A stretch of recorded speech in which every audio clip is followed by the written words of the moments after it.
자, 여러분 반갑습니다. 제가 비가 많이 오고 또 태풍이 분다고 그래서 오늘 예배 많이 안 오시면 어떻게 하나 걱정을 했는데 많이 와주셔서 감사합니다. 할렐루야. 자, 오늘 제 16장이죠. 16장. 자, 우리 함께 한번 읽습니다. 시작. 하나님은 그가 창조하신 세계를 그의 권능으로 양육하시고 유지하시며 그의 섭리로 그 모든 부분을 다스리신다. 자, 오늘은요 섭리라고 하는 주제로 오늘 말씀을 같이 생각해 보려고 합니다. 자, 우리가 하나님의 섭리라고 하는 단어를 자주 사용하죠.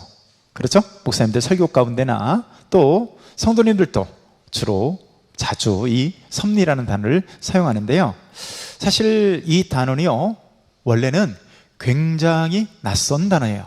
여러분, 교회를 다니지 않는 사람들이 섭리라고 하는 단어를 쓰는 걸 본 적 있나요? 제가 한문을 옆에다 달아놨지만 저도 저렇게 어려운 한문인지 몰랐어요. 저도 모릅니다. 저 한자를 국어사전을 찾아서 섭리라고 써놨는데, 여러분, 섭리라는 뜻을 교회 다니지 않는 사람들에게 물어보면 다 처음 들어봤다고 합니다. 모른다고 할 거예요. 굳이 국어 사전적인 의미로 살펴보면요, 섭리라는 단어가 뭐냐면 자연계를 지배하고 있는 원리와 법칙, 이렇게 설명합니다. 자연계를 지배하고 있는 원리와 법칙, 이렇게 사전에다가 기록해 놨어요. 자, 여러분, 그렇다면 이 섭리라는 단어가 성경책에 나올까요? 자, 성경책에 등장하지 않습니다. 성경 요한계시록에서 창세기에 이르기까지 전체를 다 뒤져봐도요 섭리라고 하는 단어는 단 한 번도 등장하지 않습니다. 그럼에도 불구하고 수많은 목사님들이 설교하다가도 이것이 다 하나님의 섭리입니다 이렇게 설교도 하고요, 아무튼 많이 섭리라는 단어를 쓰고 있는데, 오늘 이 섭리라는 주제로 오늘 말씀을 살펴보려고 합니다. 자, 기독교 강요에서요 이 섭리에 관해서 16장에서 18장까지 아주 긴 장을 다루고 있습니다. 제가 그래서 오늘 기독교 강요 16장, 17장, 18장 이렇게 세 장을 한꺼번에 모아서 여러분들에게 오늘 말씀을 전해드리려고 하는데요, 자, 왜 칼빈은 이 섭리라는 것에 주목을 했을까를 보면, 사실 이 칼빈의 삶이야말로요 굉장히 드라마틱한 삶을 살았다고 할 수밖에 없어요. 정말 하나님의 섭리구나 라고 하는 것을 느끼지 않을 수 없는 그런 삶을 실제로 살았습니다. 여러분, 칼빈이 결혼을 했을까요, 안 했을까요? 자, 찍어보시죠. 했다, 안 했다?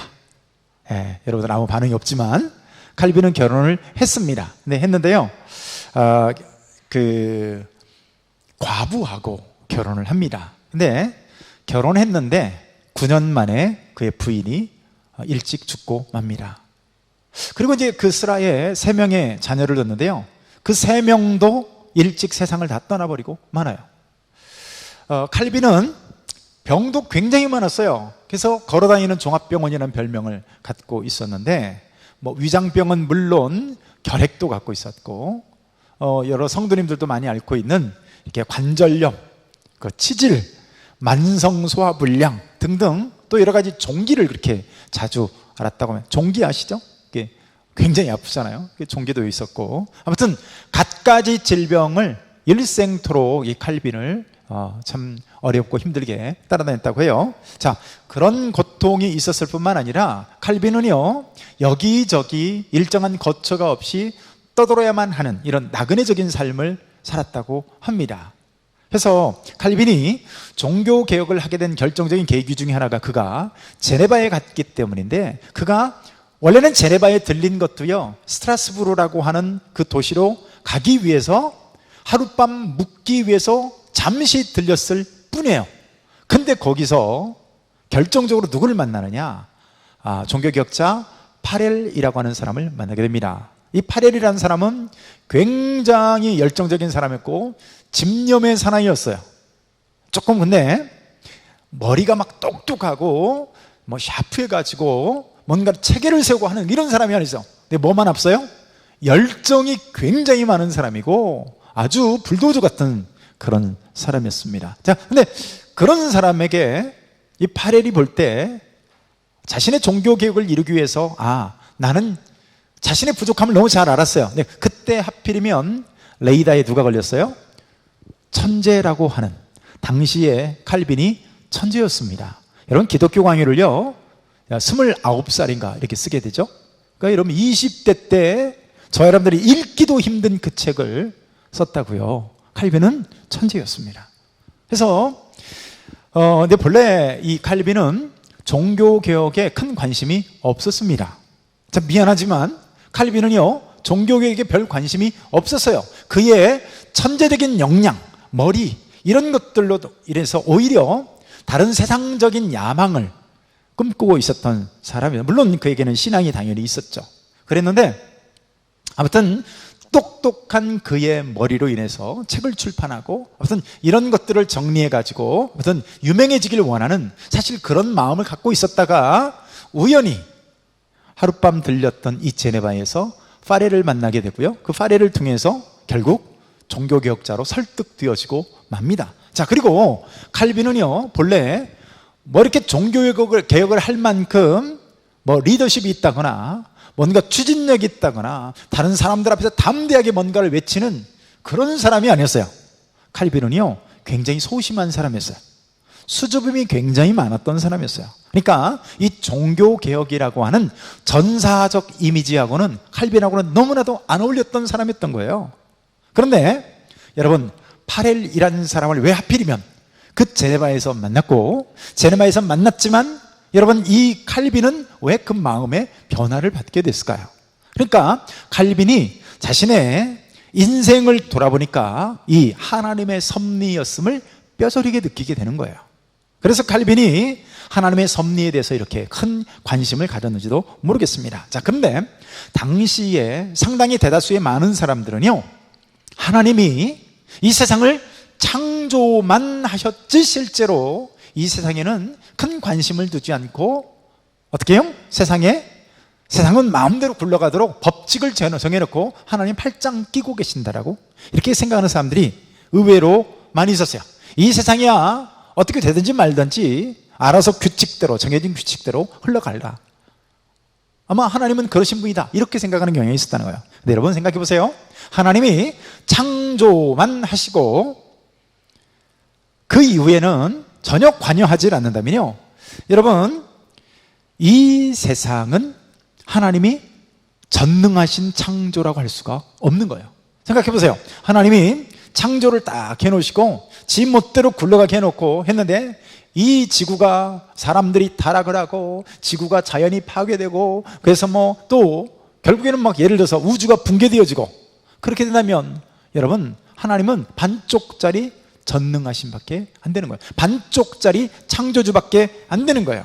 여러분 그의 창조가 불완전한 꼴이 되고 마는 것이죠. 그래서 성경의 관점으로 보면요, 하나님은 어떤 분이세요? 하나님은 창조주 이심과 동시에 섭리주라고 할 수 있어요. 섭리주.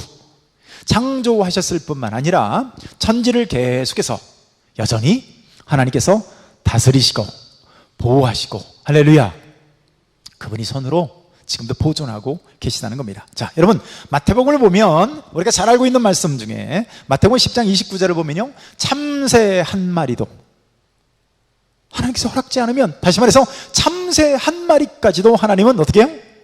보호하시고 그분의 경륜 안에 있다라고 말씀하셔요. 시편을 보면 때를 따라 만물의 식물을 주시고 죽이기도 하시고 살리시기도 하시는 이런 전권 대사로서의 하나님으로 묘사를 하고 있어요. 자, 이런 하나님의 섭리를 모르는 사람들은 무슨 얘기를 할까요? 그러니까 운명이라는 얘기를 하는 거예요. 그러니까 사람들이 팔자소관이다라는 등등 이런 얘기를 하는 거예요. 여러분, 팔자 타령하는 거니까 운명론적 관점인 것입니다.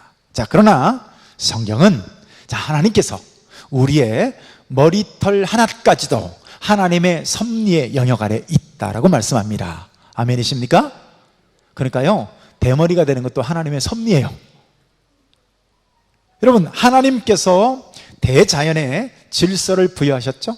태양이 뜨고 태양이 집니다. 그죠? 늘 일정한 규칙에 의해서 태양이 뜨고 태양이 지고 봄, 여름, 가을, 겨울이라고는 사시사철이 있어요. 자, 그러면 그러고 땡이냐?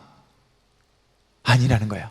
여러분, 여호수아서를 보면 이렇게 태양이 뜨고 태양이 지고 봄이 가고 여름이 가고 이렇게 쭉 그냥 만물의 질서대로 그냥 저절로 흘러가기만 하고 하나님이 손 뗐다고 하다면, 열왕기 하를 보면 여러분 하나님께서 태양을 반대로 뒤로 물리시는 사건이 있어요. 또 여호수아가 전쟁을 하는 가운데 어떻게 합니까? 기도할 때 태양이 하루 종일 중천에 머무르는. 이거 보세요. 하나님이 이 대자연에 대해서 간섭하지 않는다면 어떻게 태양이 가다가 멈추겠습니까? 그렇죠? 맞죠? 어떻게 일형표가, 해 그림자가 15도나 뒤로 물러갈 수가 있겠어요? 여러분, 그러니까 이 모든 세상이 그냥 정해진 운명대로 흘러간다라고 한다면, 여러분, 오늘도 이렇게 저와 여러분들은 이 세상 가운데 이렇게 존재할 수 없을 겁니다. 하나님이요, 정확하게 지금도 저와 여러분들이 살아갈 수 있도록 모든 것을 보존해 주시는 거예요. 여러분, 산소가 여러분 21%인가 이래요. 그리고 질소가 78%인가 그렇습니다. 여러분, 왜 쓸데없는 질소는 그렇게 많이 있을까요? 그렇게 생각되죠?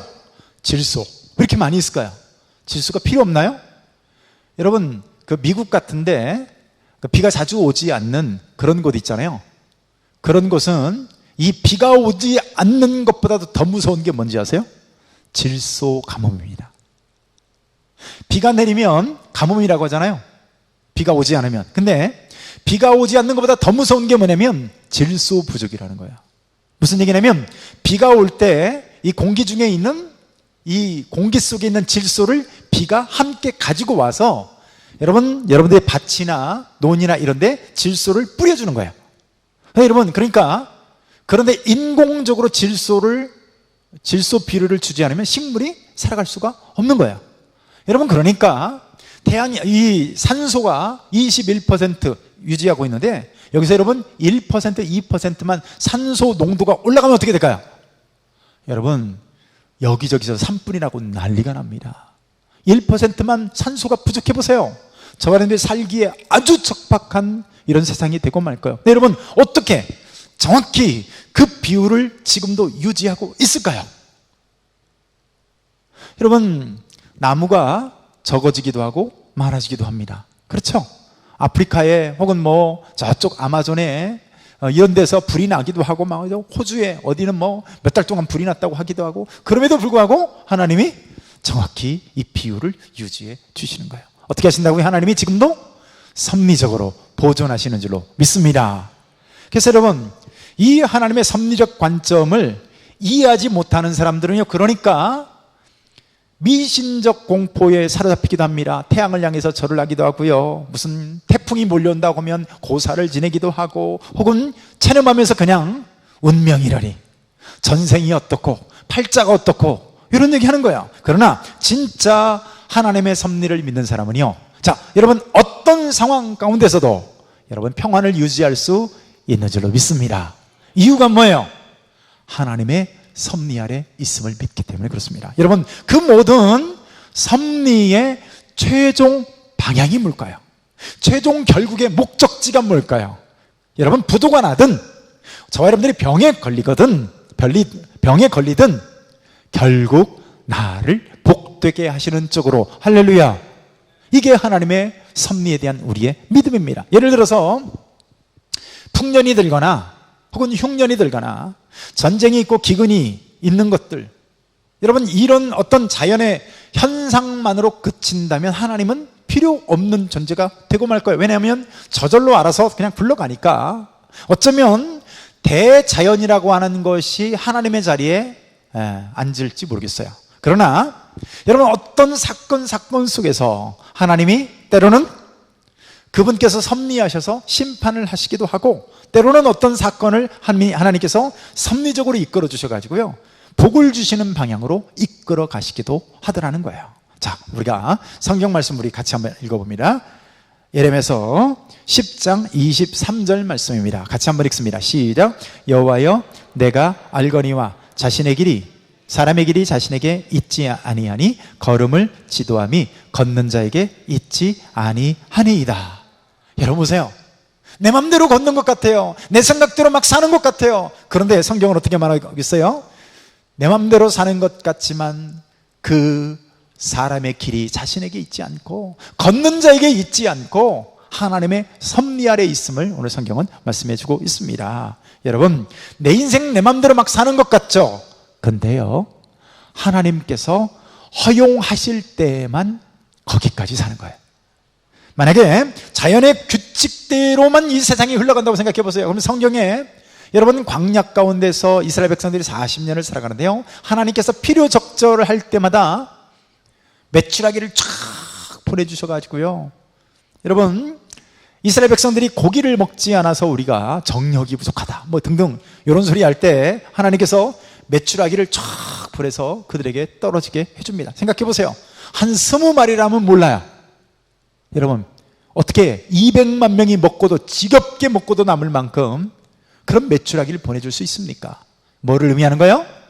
그저 이 대자연의 운행 속에서만 그치는 것이 아니라 하나님이 자연 만물 가운데서 하다못해 그 메추라기까지도 하나님이 직접적으로 운행하신다는 그런 얘기입니다.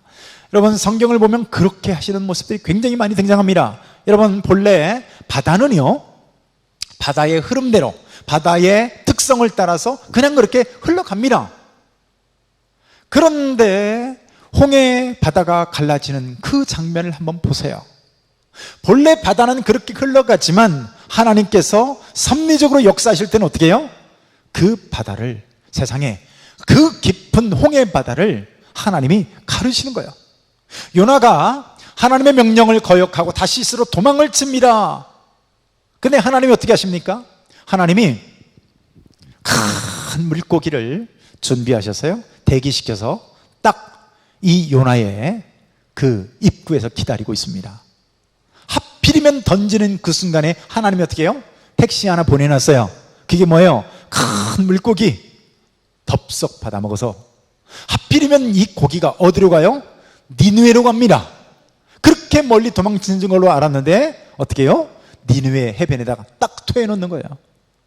자, 이런 걸 뭐라고 합니까? 하나님의 섭리다라고 말합니다. 여러분, 대자연 만물대로 그냥 흘러가도록 하나님이 팔짱 끼고 내버려두고 나는 관심 없어, 흘러가든가 말든가, 이게 아니라는 거예요. 성경을 보게 되면 여러분, 하나님이 섭리하신 줄로 믿습니다. 여러분, 애를 하나 낳아도 마찬가지예요. 그저 사람이 생식 기능에 의해서 우리 사람들이 막 태어난 것 같지만 결코 그렇지 않습니다. 그 안에는요, 그 안에는 하나님의 특별하신 하나님의 은혜와 하나님의 섭리가 없다면 절대로요, 저와 여러분들은 이 세상 가운데 존재할 수가 없어요. 그냥 우연히 태어난 것 같죠? 천만의 말씀이에요. 하나님께서 저와 여러분들이랑 태초 전부터 작정하신 하나님의 섭리에 의해서 바로 그 사람이, 바로 제가, 바로 이 자리에 있는 여러분들 한 사람 한 사람이 이 땅에 오게 되었다는 겁니다. 그래서 세상에서 일어나는 모든 일들이 그냥 우연의 일 같지만 보이지 않는 하나님의 손이 지금도 다스리고 계심을 믿습니다. 여러분, 그렇습니다. 그래서 결국 이 모든 것들을 통해서 하나님의 작정하신 뜻을 이루어 내시고야 만나는 겁니다. 이게 성경의 이야기예요. 세상의 모든 일들이 여러분 얼마나 복잡하게 얽혀 있습니까? 미국의 대통령이 어떻고, 러시아의 대통령이 어떻고, 또 뭐 중국 공산당의 서기가 어떻고 등등 뭐 이런 얼마나 세상이 복잡 미묘하고, 거기에 뭐 뒤에서 음모를 꾸미는 사람들, 또 북한의 김정은 같은 사람들, 그 건강 하나하나에 따라서 여러분 남북한의 이런 막 판도가 달라질 정도고, 그죠? 이 세상이 얼마나 복잡 미묘하고 시줄과 나줄로 막 얽혀 있습니까? 그럼에도 불구하고 그 모든 것들이 하나님의 섭리라고 하는 테두리 안에 있는 줄로 믿습니다. 맞아요. 근데 왜 그렇게 하실까요? 목적은 하나예요. 여러분, 교회를 보호하시기 위해서라는 거예요. 하나님의 백성들을 결국에는 하나님의 나라를 완성함으로 말미암아 하나님의 백성들을 구원해내고 보호하시는 것이 하나님의 섭리의 최종 목적입니다. 중요한 것은 이 하나님의 섭리에 있어서는 우리가요, 이 짧은 우리의 IQ 두뇌로는 알 수가 없다는 거야. 그래서 얼마나 많은 사람들이 하나님을 향해서 그 섭리를 알지 못하기 때문에 불평하고 원망하는지 못합니다. 이해하지 못해서 그러는 거야. 하나님의 섭리를 다 이해하지 못하니까 우선 눈앞에 보여지는 그것만 가지고 불평하고 원망하고 하는 거예요. 이스라엘 백성들이 홍해바다 앞에 섰을 때 그들이 얼마나 불평합니까? 아니, 우리를 죽을 자리가 없어서 이 홍해바다로 이끌고 나왔느냐, 누가 나를 이끌어 달라고 했느냐, 이 많은 사람들이 이 바닷가에서 죽게 만드냐 등등 모세를 향해서 얼마나 원망을 합니까? 근데 여러분, 그들이 볼 때는 그저 단순히 홍해바다 앞에 서고 뒤에 애국 군대가 쳐들어오는 것 같지만 여러분, 거기에는 놀라운 하나님의 섭리가 있다는 거예요. 홍해바다가 가로막는 것도, 그 많은 특별병거 600승과 애굽의 전 군인들이 다 오는 것도, 여러분, 여기에는 놀라운 하나님의 섭리라는 것이 있다는 거예요. 왜요? 하나님은 그들은 알지 못해서, 하나님의 섭리를 이해하지 못해서 원망하고 불평하고 있지만 그들에게 놀라운 하나님의 승리라고 하는 기쁨을 그들에게 은총으로 주시기 위함이었어요. 근데 이런 것들이, 이 하나님의 섭리가 밝혀졌을 때 그들이 얼마나 기뻐하고 춤추며 하나님 향해서 노래합니까? 그래서 하나님의 섭리를 받아들이고 수용하는 사람은요, 늘 감사와 찬양, 할렐루야가 있는 겁니다. 아멘. 왜 그래요? 우리가 엎어지든 넘어지든 우리의 목적지는 우리의 유익인 줄로 믿습니다. 사람들은 그런 질문합니다. 아니, 목사님, 모든 것이 하나님의 섭리라고 한다면 히틀러가 그 유대인들을 수용소에 집어넣고 600만 명을 죽게 만들었는데, 아니, 이런 것도 하나님의 섭리로 알고 찬송해야 됩니까?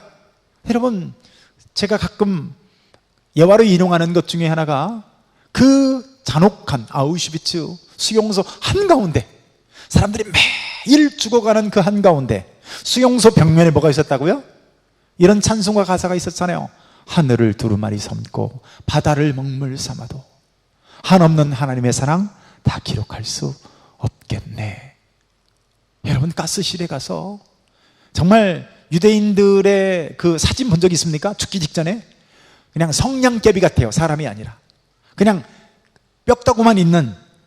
근데 그 속에서 어떻게 한다고요? 하늘을 두루마리 삼고 바다를 먹물 삼아도 한없는 하나님의 사랑 다 기록할 수 없겠네. 어떻게 이런 찬양이 나올 수 있을까요? 여기에 뭐를 믿는 거예요? 하나님의 섭리를 믿는 겁니다.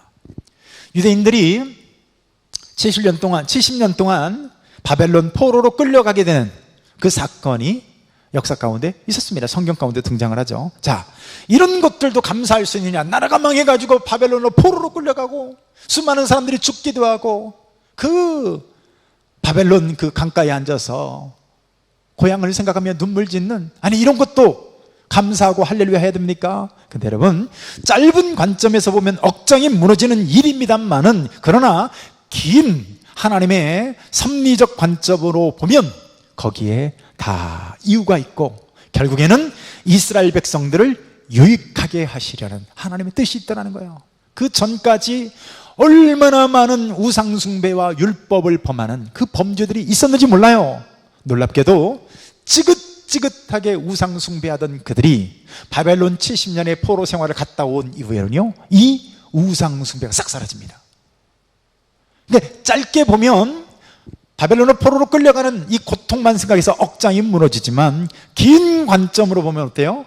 이것이 다 하나님의 섭리였음을 알게 되는 것이죠. 북한에 김정은 같은 사람이나 그런 사람들이 기독교인들을 막 잡아 죽이고 성경책을 소지했다는 것만으로 어떻게 그렇게 비참하게 죽일 수가 있습니까? 그런데 이런 모든 것들도 다 하나님의 섭리라고 하는 관점에서 보면, 그 넓은 관점에서 보면요, 하나님의 나라와 의를 이룬다라고 하는 것들을 볼 수 있게 되는 거예요. 자, 그런데 이런 얘기를 하게 되면 사람들이, 아니, 그렇다면 이 죄의 책임도 하나님께 있는 것이 아니냐라고 생각하는 사람들이 있어요.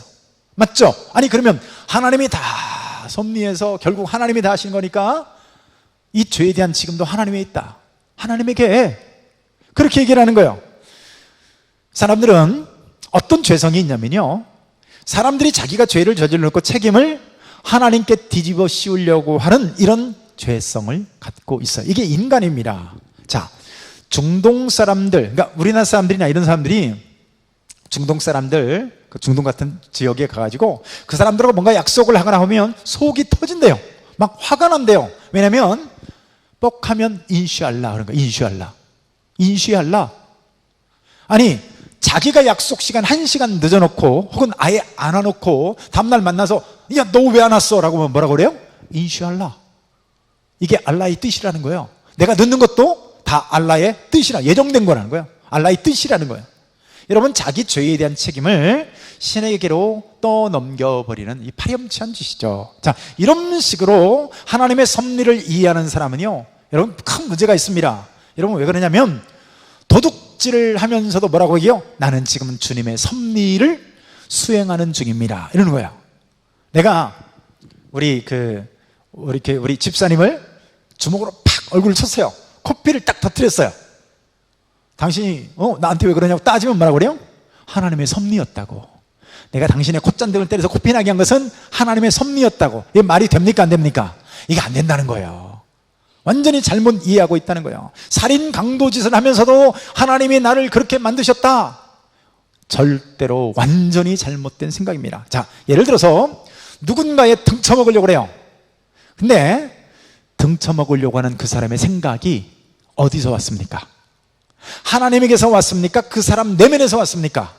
그 사람 내면에서 나온 거죠. 여러분 그 사람이 등쳐먹는 데 있어서 내가 하나님의 섭리를 이루어드리기 위해서 등쳐먹으려고 하는 건가요? 결코 그렇지 않습니다. 예를 들어 볼까요? 태양빛 아래 개 한 마리가 길거리에서 죽어 있어요. 태양열 가운데서 며칠이 지나니까 이제 개가 죽어서 어떻게 해요? 당연히 썩고 냄새가 나겠죠. 자, 그러면 그 악취가 태양열 때문입니까? 죽은 개 때문입니까? 개가 죽지 않았다면요 오히려 이 태양 때문에 뭐 신나가지고 뛰어다니고 날씨가 맑으니까 그러고 다닐 거예요. 근데 그 개가 죽었기 때문에 그 개에서 부패되고 냄새나고 악취가 나는 거예요. 이런 마찬가지입니다. 누군가를 등쳐먹어야 한다라고 하는 그것은 하나님께서 그렇게 하려고 하는 것이 아니라 본래 그 사람의 죄성 자체가, 그 사람의 내면 자체가 부패해서, 여러분 그 사람의 죄의 부패함이 썩어서 지금 죄를 짓는 거지 하나님으로부터 비롯된 게 아니에요. 예를 들어 볼까요? 가룟 유다가 예수님을 배반하죠. 그죠? 가룟 유다가 예수님을 배반하잖아요. 근데 성경에 예언된 것이죠. 예수님도 그런 말씀 하시잖아요. 그죠? 이 중에 한 사람이 나를 팔리라. 성경에 예언된 대로 할 것이다 얘기잖아요. 그러니까 여러분 예수님이 누군가에게 팔려지는 것은 하나님에 의해서 작정된 거예요. 그런데 가룟 유다 입장에서 생각해 보세요. 이 가룟 유다가 내가 하나님의 섭리를 도와드려야지, 내가 아니면 누가 도와드리겠어, 내가 도와드려야지 해가면서 성경을 한번 읽어보세요. 그래가지고 가룟 유다가 예수님 배신합니까? 천만의 말씀이에요. 거기에는 오직 뭐만 있어요? 그의 탐욕, 그의 욕심, 그의 돈을 사랑하는 그 마음, 부도덕한 비양심적인 거, 철저하게 그것을 따를 뿐이에요. 예수님을 결국 신성모독죄로 넘겨서 죽게 만드는 이 종교 지도자들도 보세요.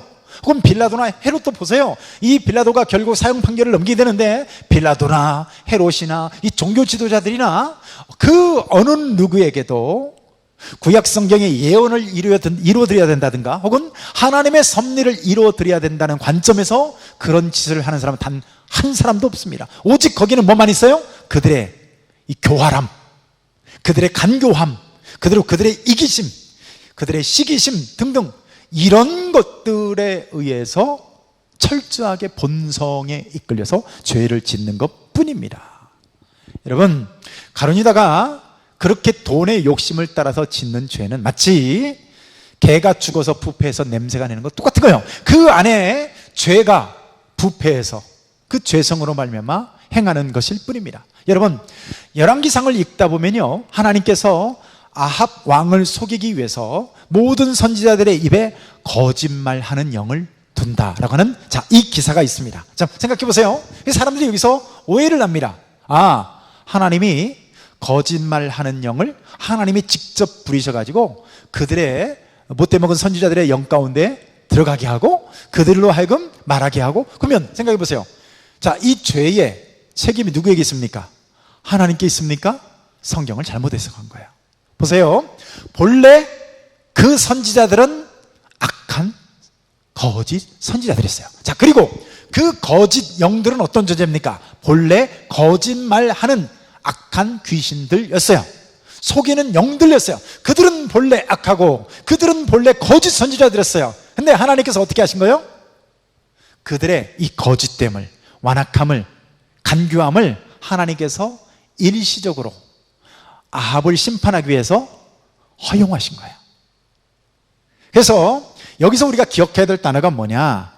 여러분, 하나님의 섭리를 이용할 때 꼭 기억해야 될 게 뭐냐면 이 허용이라고 하는 단어입니다. 여러분, 하나님의 섭리를 위해서 악을 허용하실 때가 있습니다. 자, 여러분 보세요. 자, 악을 허용하신다. 여러분, 인간은요, 저와 여러분들의 본래 인간된 저와 여러분들은 본래 악합니다. 본래 못됐어요. 여러분, 우리가 사실 저와 여러분들이 그래도 꽤 괜찮은 인간으로 살고 있지 않습니까? 여러분, 김만곤 목사가 그래도 괜찮은 인간으로 살고 있지 않습니까? 아닌가? 근데요, 제가 그리고 여러분들이 왜 그래도 이만큼이라도 살고 있을까요? 여러분, 그게요, 하나님께서 저와 여러분들을 은혜로 붙잡아주고 계시기 때문에요.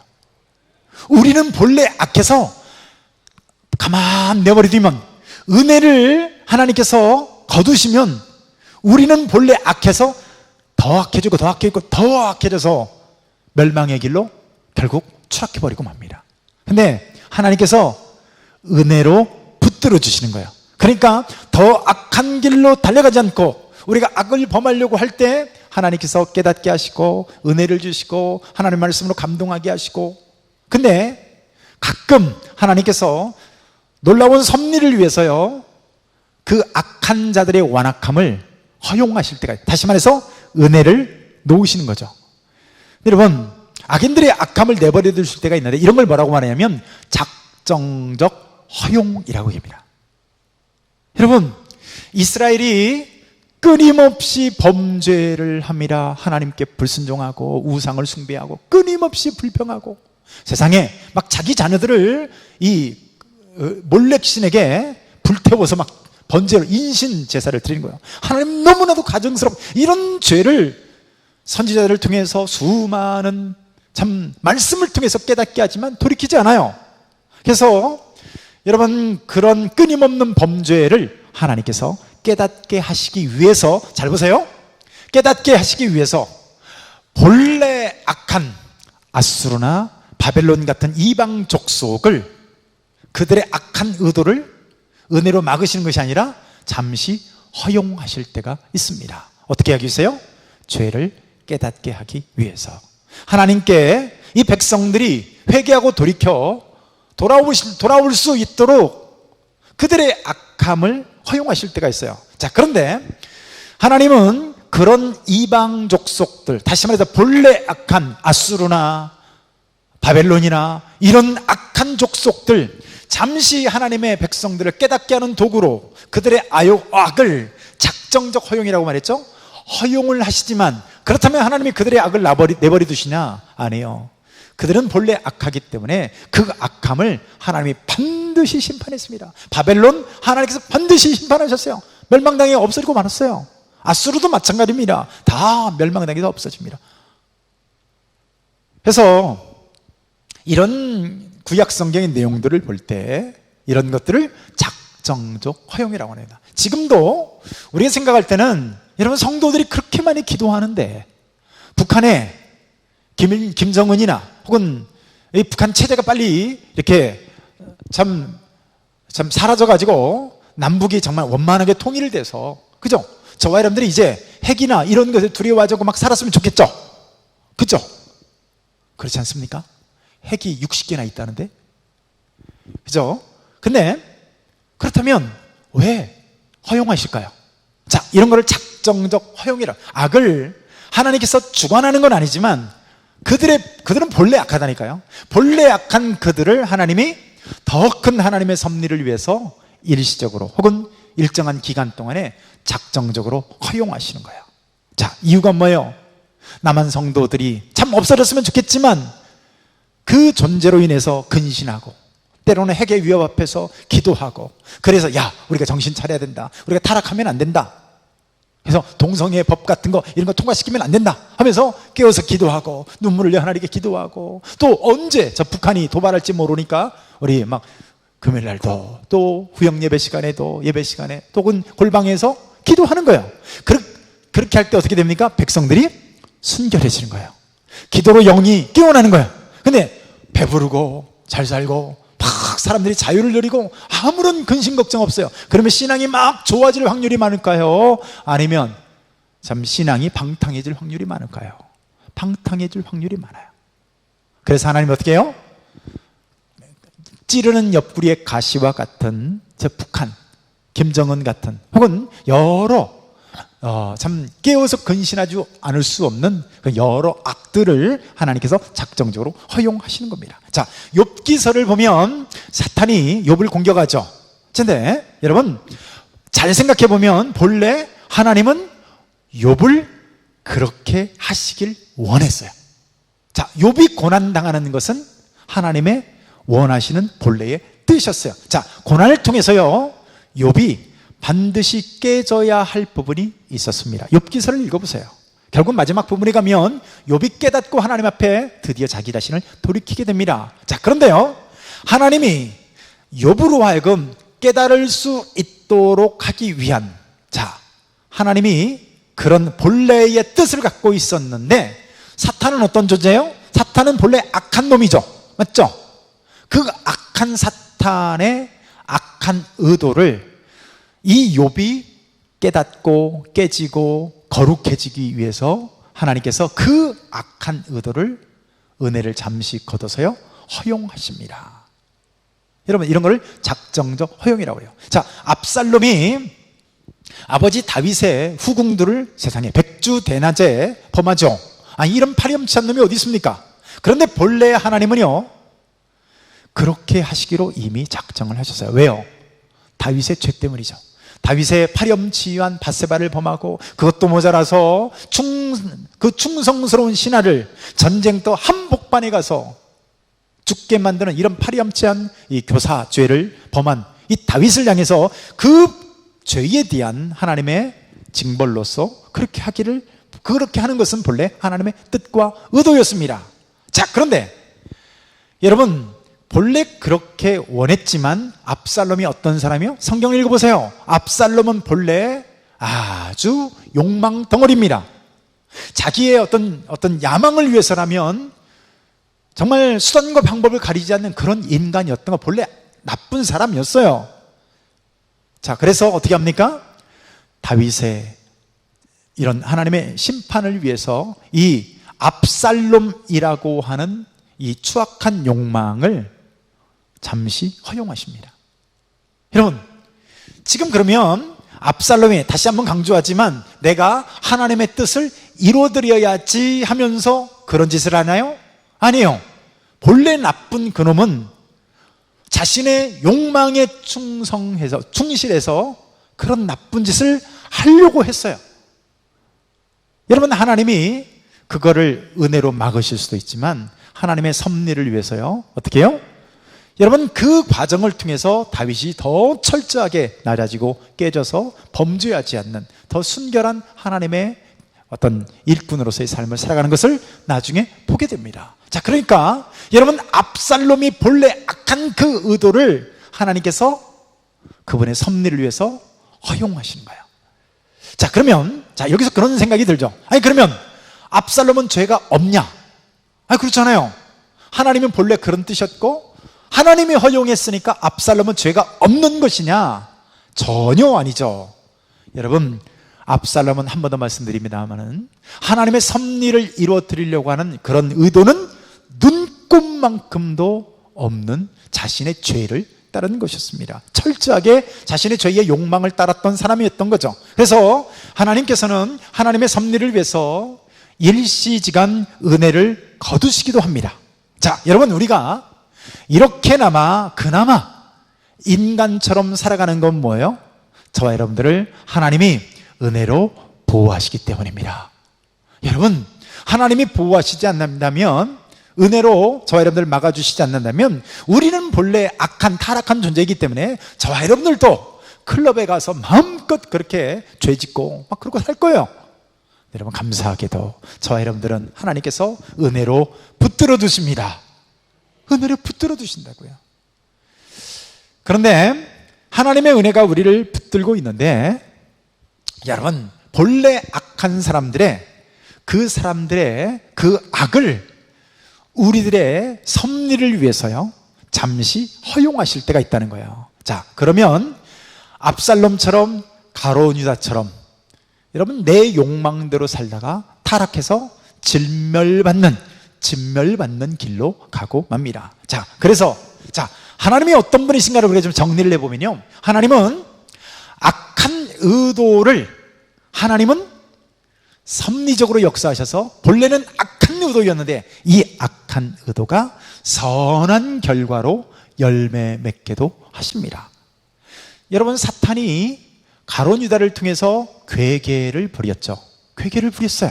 교활한 꾀를 꾸몄습니다. 그래서 그리스도를 이 지상에서 끊어버리려고 하는 교활한 꾀를 꾸몄는데 이 악한 의도를 하나님은요 섭리적으로 역사하셔서 그 십자가 사건이 구원의 결정적 사건이 되게 하십니다. 자, 이것을 하나님의 섭리라고 말해요. 뿐만 아니라 또 지금 지구상에 얼마나 많은 악행들이 자행되고 있습니까? 그런데 때로는 하나님께서요 그런 악들을 허용하심으로 말미암아 요한계시록에 기록되어진 혹은 여러 예수님의 마지막 시대의 예언과 같이 이 지구가 혹은 인류의 사람들이 점점 어때요? 멸망의 구렁텅이로 흘러가게 되는 거예요. 자, 이런 모든 관점을 하나님의 섭리라고 말을 합니다. 여러분, 역사의 주관자가 누구실까요? 우리 하나님인 줄로 믿습니다. 우리 개인사에도요, 인간, 저와 여러분들의 모든 개인사에도 혹은 인류 전체의 역사의 전체 주관자도 하나님이십니다. 자, 그러면 우리가 어떻게 살아야 될까요? 이런 하나님의 섭리라는 것들을 오늘 배우고 알았다면 어떻게 살아야 될까요? 여러분, 그 하나님께 감사하시길 축복합니다. 때로는 우리가 이해하기 힘든 어떤 현실을 만난다 할지라도 이 하나님의 섭리를 이해하고 있다면 우리는 늘 감사할 수 있습니다. 늘 찬양할 수 있습니다. 이유가 뭐예요? 여러분, 마침내 저와 여러분들에게 복이 되게 하시기 때문인 줄로 믿습니다. 우리 믿음의 하나님의 자녀들은요 그 모든 섭리의 최종 결론이 뭐예요? 가장 위대한 하나님의 복됨인 줄로 믿습니다. 그래서 여러분, 오늘도 믿음 안에서 이 하나님의 섭리를 이해하시고 풍성하고 복된 길을 걸으시는 저와 여러분들이 되시기를 축복합니다. 제가 한번 기도합니다. 하나님 아버지, 감사합니다.